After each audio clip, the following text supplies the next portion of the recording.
জানিয়ে দেব আমাদের হাতে পাওয়া বাংলাদেশের সর্বশেষ গুরুত্বপূর্ণ আপডেট সংবাদ। শুরুতেই জানিয়ে দিচ্ছি সংবাদ শিরোনাম। বিএনপির উচিত দেশকে সংঘাতের দিকে ঠেলে না দেওয়া, বলল গোলাম পরোয়ার। ক্ষমতায় যেতে তারা জুলাইকে ব্যবহার করতে চায়, বলল বিএনপির মহাসচিব। সরকার জুলাই গণ অভ্যুত্থানের চেতনার সঙ্গে বেইমানি করছে, বলল ইরান। ক্ষমতার মোহে রাষ্ট্রকে ব্যক্তিগত সম্পত্তি ভাবলে জুলাই বারবার ফিরে আসবে, বলল মঞ্জু। এবং সর্বশেষ জানিয়ে দেব, শেখ হাসিনাকে প্রত্যাপনের অনুরোধ খতিয়ে দেখা হচ্ছে, বলল জয়সওয়াল। শিরোনাম শুনছিলেন, এবার বিস্তারিত। বিএনপির উচিত দেশকে সংঘাতের দিকে ঠেলে না দেওয়া, বলল গোলাম পরোয়ার। সংবিধান সংস্কারের দাবিকে অগ্রাহ্য করে দেশকে সংঘাতের দিকে ঠেলে দেওয়া বিএনপির জন্য উচিত হবে না বলে মন্তব্য করেছেন বাংলাদেশ জামায়াতে ইসলামের সেক্রেটারি জেনারেল মিয়া গোলাম পরোয়ার। তিনি হুঁশিয়ারি উচ্চারণ করে বলেছেন, দাবি না মানলে জামায়াতে ইসলামীকে রাজপথে নামতে হবে। গোলাম পরোয়ার বলেন, বিএনপির উচিত দেশকে সংঘাতের দিকে ঠেলে না দিয়ে পার্লামেন্টে সংবিধান সংস্কার পরিষদের অধিবেশন ডাকা, শপথ গ্রহণ করা এবং জুলাই সনদের আইনি ভিত্তির জন্য যে গণভোট হয়েছে সেই গণভোটের রায় মেনে নিয়ে এটা কার্যকর করে সংবিধানে সেই সংস্কারটা করা। তাহলে এই সংকটটা নিষ্পত্তি হয়ে যাবে। আর তা যদি না করে তাহলে রাজপথে যাওয়া ছাড়া আমাদের আর কোনো বিকল্প পথ থাকবে না। শেখ হাসিনা দেশে ফেরার ব্যাপারে এক প্রশ্নের জবাবে তিনি বলেন, এটা আইনি ব্যাপার, সরকারের ব্যাপার। সরকারই তার দলীয় কার্যক্রম নিষিদ্ধ রেখেছে, সরকারই সিদ্ধান্ত নেবে। তিনি বলেন, স্বৈরাচার সরকার জুলাই আগস্টের সময় সাধারণ মানুষের উপর যে নিষ্ঠুরতা, বর্বরতা, হত্যাকাণ্ড চালিয়েছে, মৃতদেহকে আগুনে পুড়িয়ে ছাই করে দিয়েছে, এমনকি হেলিকপ্টারে করে দেশের মানুষের উপর নির্বিচারে গুলি করে হত্যা করেছে, সে ক্ষতচিহ্ন এখনো শুকায়নি। তারা যে অন্যায় করেছে তাদের বিচার হতে হবে, শাস্তি নিশ্চিত করতে হবে।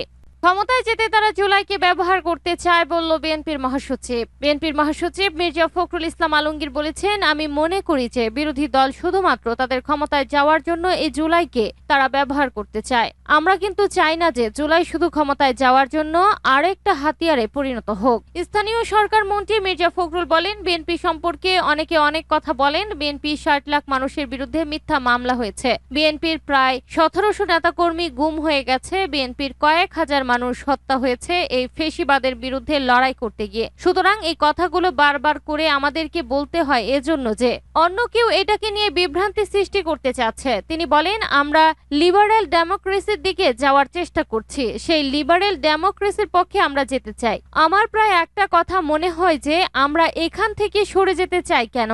ডেমোক্রেসি থাকতে আমাদের প্রবলেমটা কোথায়? আমরা ডেমোক্রেসিতে থাকি, বিভাজনের রাজনীতি না করি। আমরা সবাই মিলে যেভাবে 1971 সালে দেশ স্বাধীন করেছিলাম, যুদ্ধ করেছিলাম, আমরা স্বৈরাচার এরশাদের বিরুদ্ধে লড়াই করেছি। আবার 24-এ আমরা ফেসিবাদের বিরুদ্ধে চূড়ান্ত লড়াই করে আমরা ফেসিবাদ মুক্ত হয়েছি। এখন একটি গণতান্ত্রিক পরিবেশ সৃষ্টি হয়েছে। সবাই মিলে আমরা এটাকে যদি সেই জায়গায় নিয়ে যেতে পারি, সেখানে আমাদের সেই লক্ষ্যে আমরা পৌঁছাতে পারবো। সরকার জুলাই গণ অভ্যুত্থানের চেতনার সঙ্গে বেইমানি করেছে, বলল ইরান। বর্তমান সরকার জুলাই গণ অভ্যুত্থানের চেতনার সঙ্গে বেইমানি করেছে বলে মন্তব্য করেছেন বাংলাদেশ লেবার পার্টির chairman doctor Mustafizur Rahman Iran. তিনি বলেন, ক্ষমতায় যাওয়ার স্বার্থে জুলাই সনদে স্বাক্ষর করলেও এখন তা বাস্তবায়নে অস্বীকৃতি জানাচ্ছে। জনগণের প্রত্যাশা ও গণ আকাঙ্ক্ষার সঙ্গে এই অবস্থান সাংঘর্ষিক। ইরান বলেন, শুধু ক্ষমতার হাত বদল নয়, অর্থবহ রাষ্ট্রীয় পরিবর্তনে জুলাই গণ অভ্যুত্থানের প্রকৃত চেতনার বহিঃপ্রকাশ। আমরা জান দেব, তবুও জুলাই দেব না। সংবিধানে শুধু সংশোধন নয়, প্রয়োজন রাষ্ট্র সংস্কার। জনগণের গণভোটের রায় সংসদে বাস্তবায়িত না হলে জুলাই গণ অভ্যুত্থানের মতো দেশপ্রেমিক রাজনৈতিক শক্তি রাজপথে তার ফয়সালা করবে।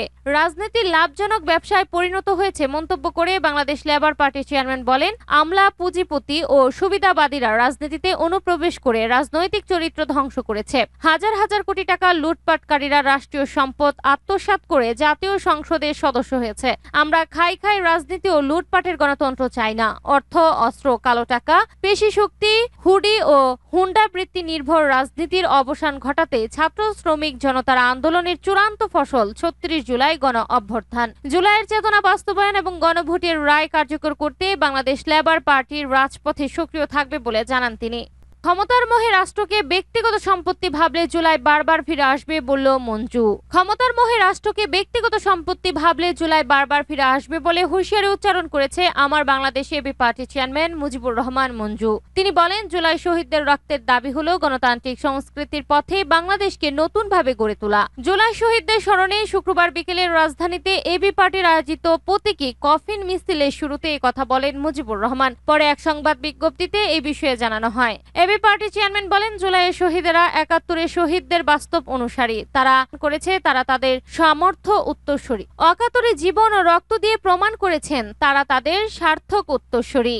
শেখ হাসিনাকে পর্তাপর্ণের অনুরোধ খতিয়ে দেখা হচ্ছে বলল জয়সওয়াল। বাংলাদেশের সাবেক প্রধানমন্ত্রী শেখ হাসিনাকে পর্তাপর্ণের অনুরোধ পরীক্ষা করে দেখা হচ্ছে বলে ভারতের পররাষ্ট্র মন্ত্রণালয়ের মুখপাত্র রণধীর জয়সওয়াল জানিয়েছেন। শুক্রবার দিল্লিতে ভারতের পররাষ্ট্র মন্ত্রণালয়ের ব্রিফিংয়ে এই বিষয়ে এক প্রশ্নের জবাবে একথা বলেন জয়সওয়াল। ব্রিফিংয়ে এক সাংবাদিক প্রশ্ন করেন, আমরা জানতে পারছি শেখ হাসিনা ও অন্যান্য অভিযুক্ত ব্যক্তিদের পর্তাপর্ণের জন্য বাংলাদেশ আবারও ভারতকে অনুরোধ করেছে। এ বিষয়ে বাংলাদেশ ভারতের মধ্যে কোনো যোগাযোগ হয়েছে কিনা? তাছাড়া শেখ হাসিনা নিজেই ডিসেম্বরে দেশে ফেরার ঘোষণা দিয়েছেন, তাই বিষয়টি নিয়ে দুই দেশের মধ্যে কোনো যোগাযোগ হয়েছে কিনা? এ প্রশ্নের জবাবে ভারতের পররাষ্ট্র মন্ত্রণালয়ের মুখপাত্র বলেন, আমরা পর্তাপর্ণের জন্য একটা অনুরোধ পেয়েছি, যেমনটি আমরা আগে বলেছিলাম। অনুরোধটি পরীক্ষা করে দেখা হচ্ছে। সংশ্লিষ্ট আইনগত ও বিচারিক প্রক্রিয়ার আলোকে অনুরোধটি বিবেচনা করা হবে।